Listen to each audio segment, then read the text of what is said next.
Hello guys and girls, Board now back with you. On this video I will be talking about the second episode of the new Amazon Prime original Lem, and it's called Day 3, so as in day 3 for the family in their new neighbourhood. Now at the start of the episode it does an interesting thing, which it actually cuts back to North Carolina in 1942. And this was obviously their previous home, and it becomes more relevant at the end of the episode, and a certain thing involving a pie, which is very disturbing, I have to tell you.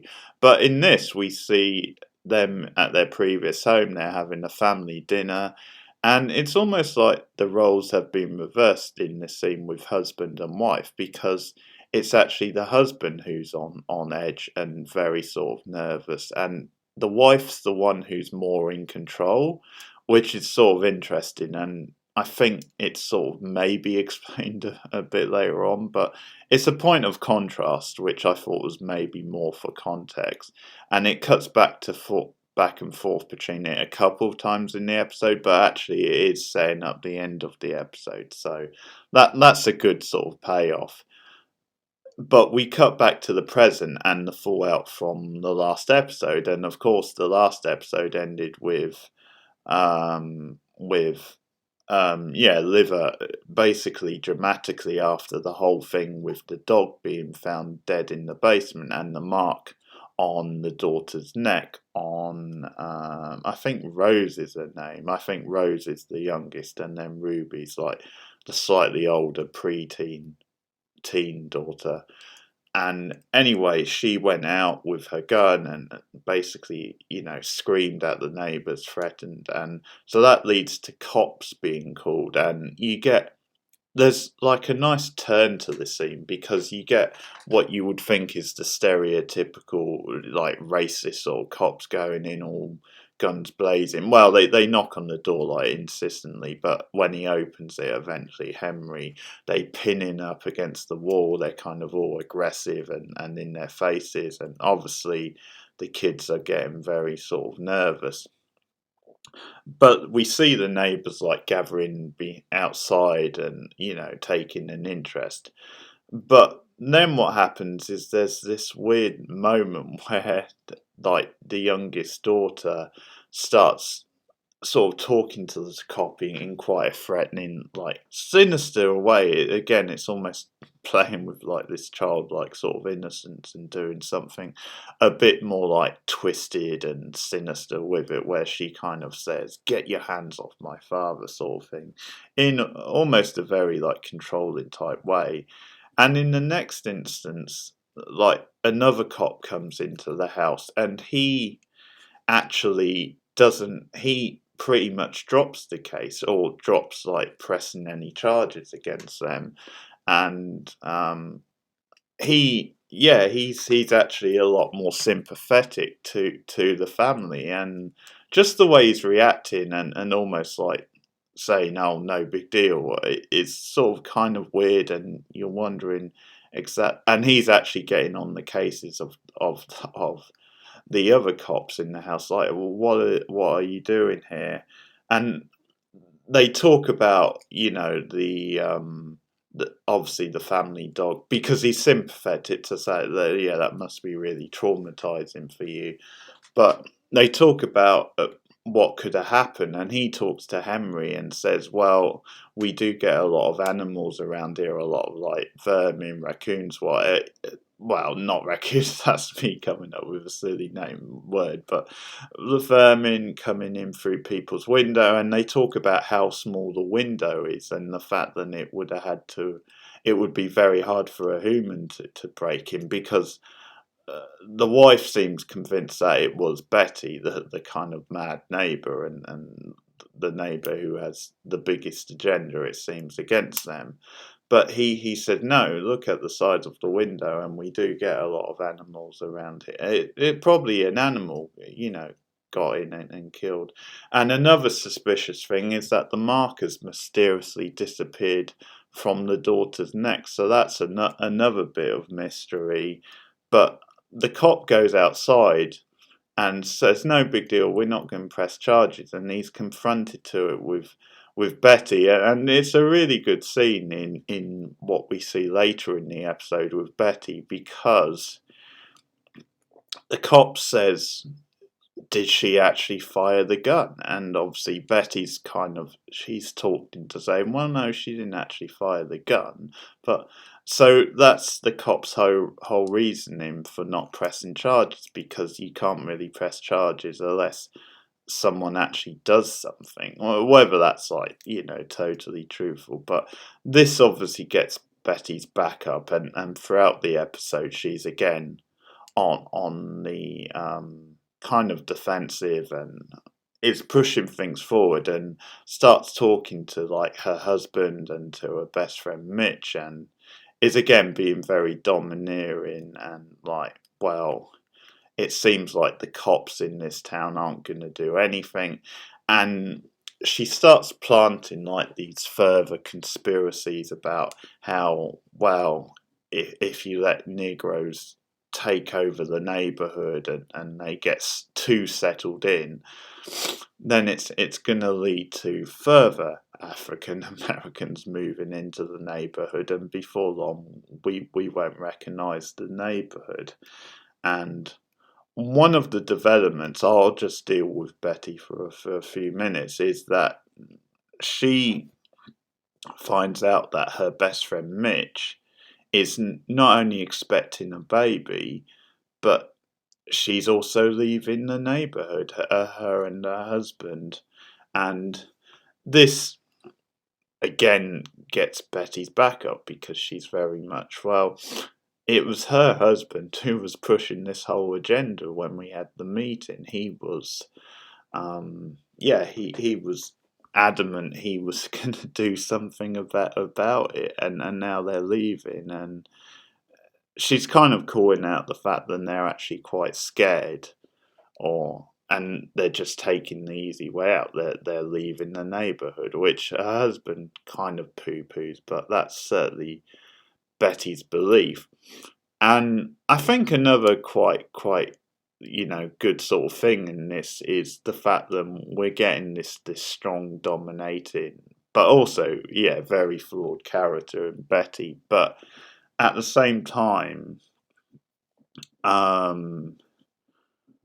we get this sense of the sexism maybe of this era, or maybe how women were, confined to the roles and to the margins, because her friend Mitch, when they're having this conversation, like in I think Betty's house, is kind of like, oh, just let the men deal with it, sort of thing. So Mitch maybe is the more too old-fashioned of the two.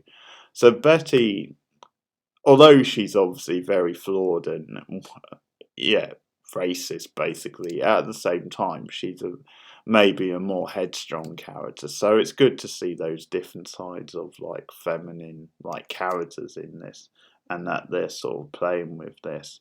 And by the end of the episode, Betty has talked her husband into actually taking action, and into like carrying out a plan. So obviously Betty isn't gonna let this lie.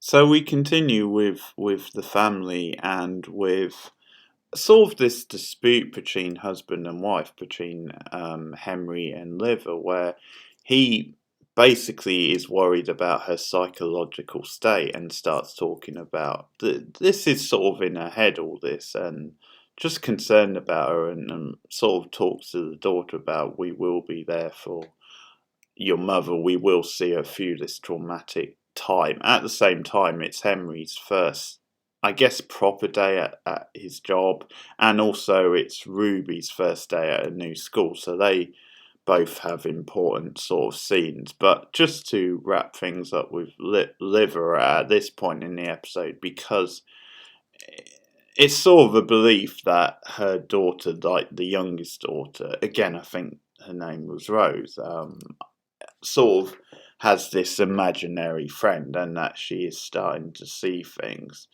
and obviously Henry's belief is that the mark on Rose's neck was never really there, and that's something which was kind of in Liver's head. But actually a nice sort of like bonding scene between Rose and Liver where Rosie's got Liver's like, well, what did I tell you would happen if anyone messes with you? And she's like, well, Mum, you're gonna kick their ass. And she's like, God damn right. And that's a nice scene. I really like that scene. But then later on, they go to the hardware store.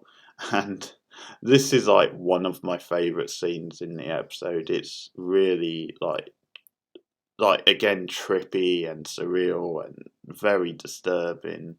And there's some great direction in this episode. I think it really steps up to the next level.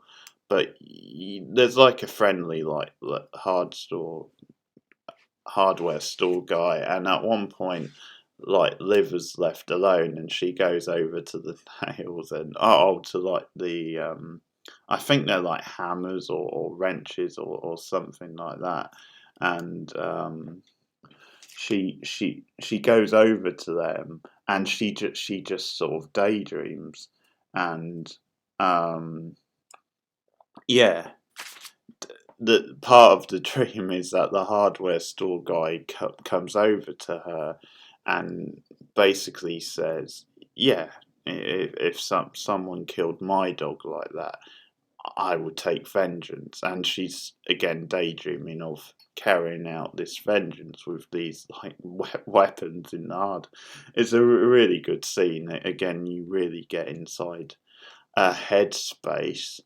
Um, and there's some great direction and use of like music and sound, ambient sort of sound in this episode that really creeps you out.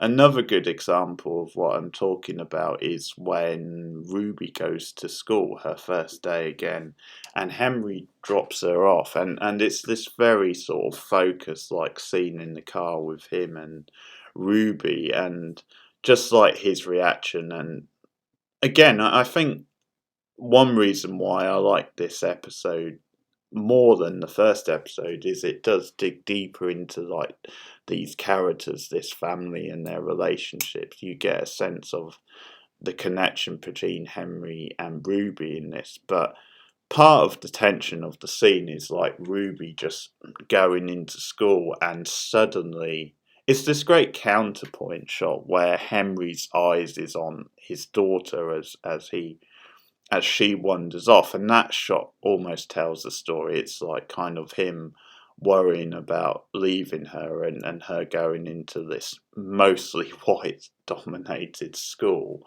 and at the same time you get the sense of all these white kids' eyes on Ruby as she goes into the school, and it's really well directed with the way it's almost like a slow sort of tracking style shot, and just the sense of mood of all these white kids like zooming in on her.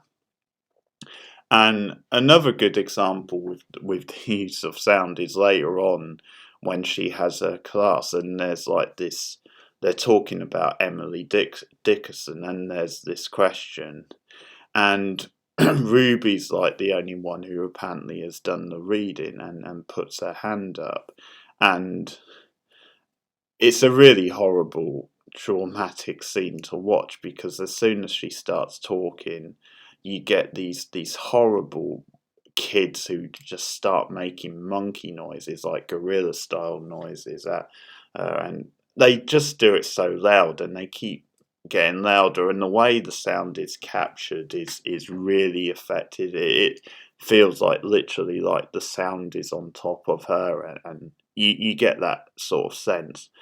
I think one thing the episode does is that at various times you're not quite sure what is true and what is actually happening, or the accuracy of it and what is in the character's head. So I think this is a good point in the episode where it's so much about psychology, and I think because it is this genre show as well, I think there's this sense of heightened sort of pulpiness to it as well. But so it's almost like it could be slightly exaggerated, but they're definitely being racist. There's no doubt about that, and it's just this horrible experience.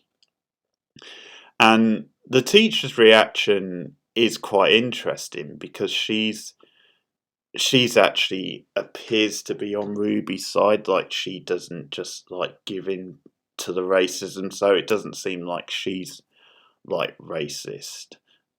Because you could imagine almost at this era, like a white teacher maybe not exactly taking their side, but almost like blaming Ruby. It's like, oh, you see, you caused all this. But yes, so what happens is at first she like keeps telling them, be quiet, basically, let her speak and stuff. And after a while, where it looks like she's not getting through to them, she gives like Ruby, I think it's a detention note, so she actually has a detention. But I think the way it plays is that it's not actually a punishment as such. It's just a way to get Ruby out of the class for her own good, or at least that's the way I read it, because the teacher does seem like generally sympathetic to Ruby. Um, but it's a really horrible scene in a good way, in an effective way. It like really achieves what it sets out, but it's very hard to watch. And Ruby, when she goes off and she's waiting outside the office, she actually, there's a hint that she might make a friend, because this blonde haired girl is also outside the office, and she offers her a bit of lipstick, which Ruby turns down. And there's actually like a brief conversation with them. So again, I think it plays with, is this girl trustworthy? Is she going to turn out to be like the other kids? Is she, setting Ruby up for something? But she actually seems quite nice on this brief meeting, so I'm assuming we're going to see a bit more of her and Ruby. But yeah, good scene. So Henry has his first day on the job, where we meet his total douchebag of a boss who is like, again, he's a total racist, but almost in a very different way. Like, he's trying to hide it, but it just comes off as super like creepy and slimy, and he's just a big phony. He calls Henry into his office at one point, and is so patronizing, because what happens is he catches Henry talking to like this other employee, and again, maybe they're setting up that Henry might have actually someone at work who he can bond with, who's actually, shock horror, a white man. But in any case, he calls him in, and the idea is that because he's like the token Negro sort of in the office, and he's giving him like harsher treatment than he would if he saw like a white person. But he starts claiming, "Oh, I went to bat for you in this job," and there's actually a really like sharp bit of humour where he says that like we don't employ any other like or any other Negroes.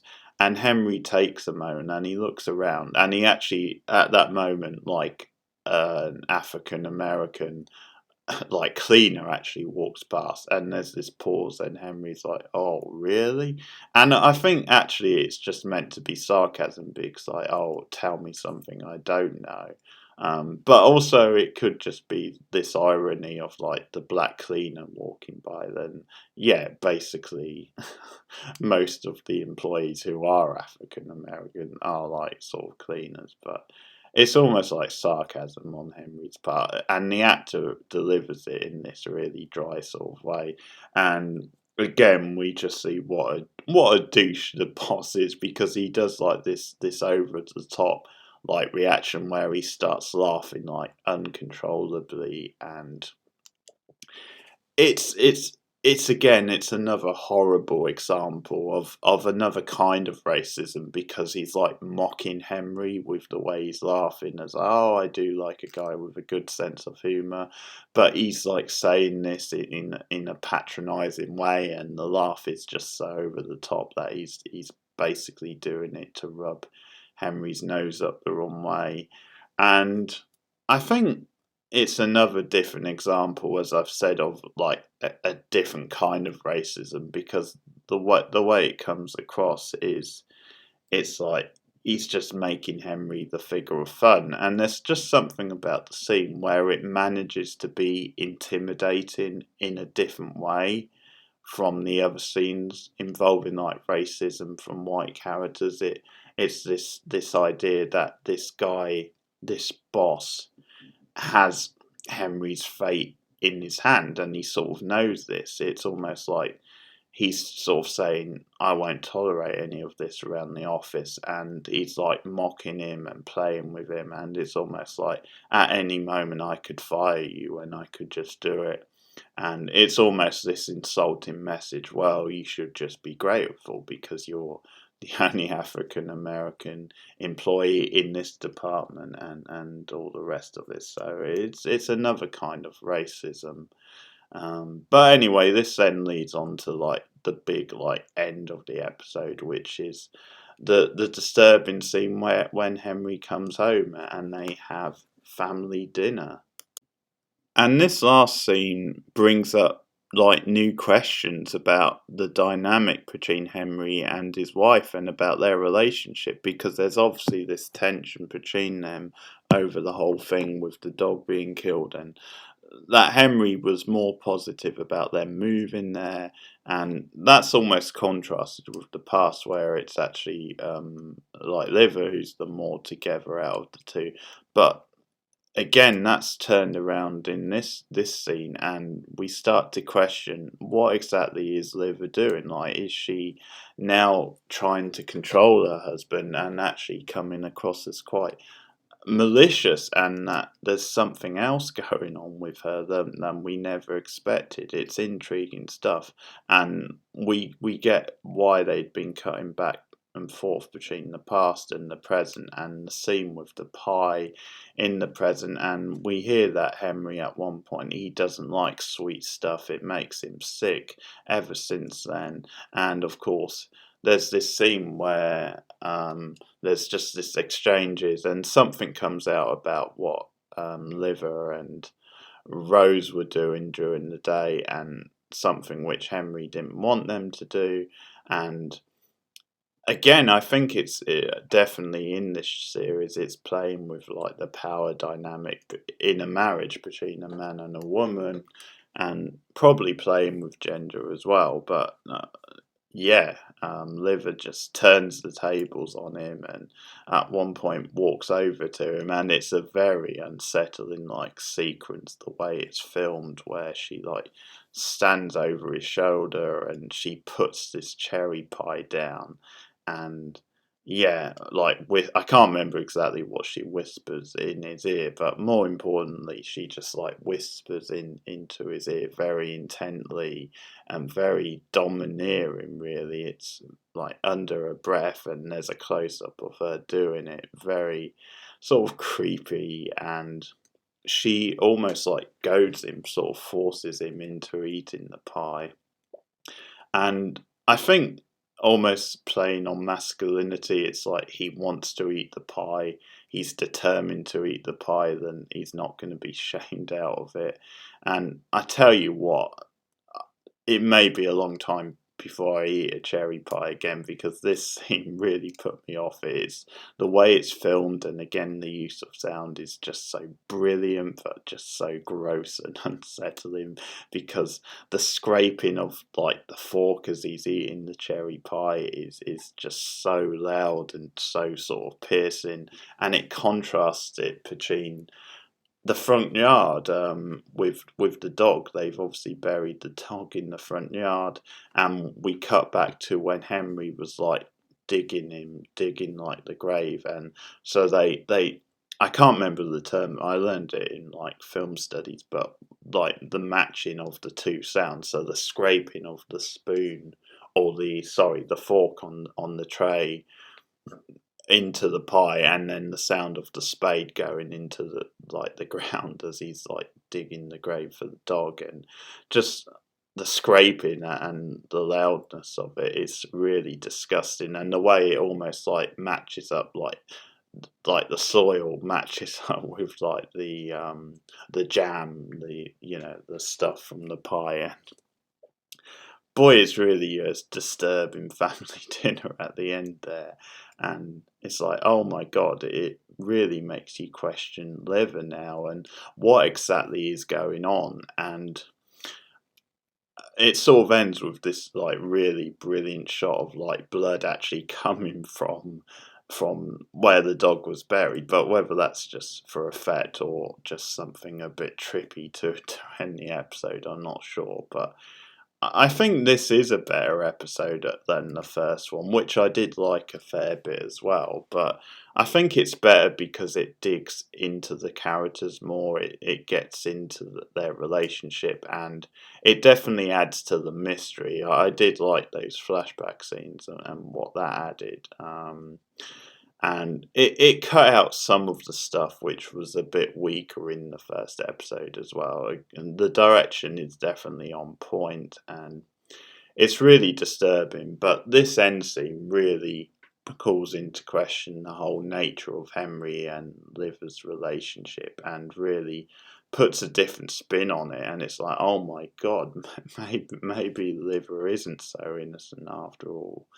But yeah, it's a cracking episode. I thought it was, because, as I said, I like the episode, the first one a fair bit, but I thought this one was even better, and I'm excited for more from them. So I'm going to be doing these about every like couple of days, assuming I still like it, but it's going well so far. So that's episode 2. I should be back with a review of episode 3 pretty damn soon, over the next day or so. Let me know your thoughts in the comments below if you've been watching the show.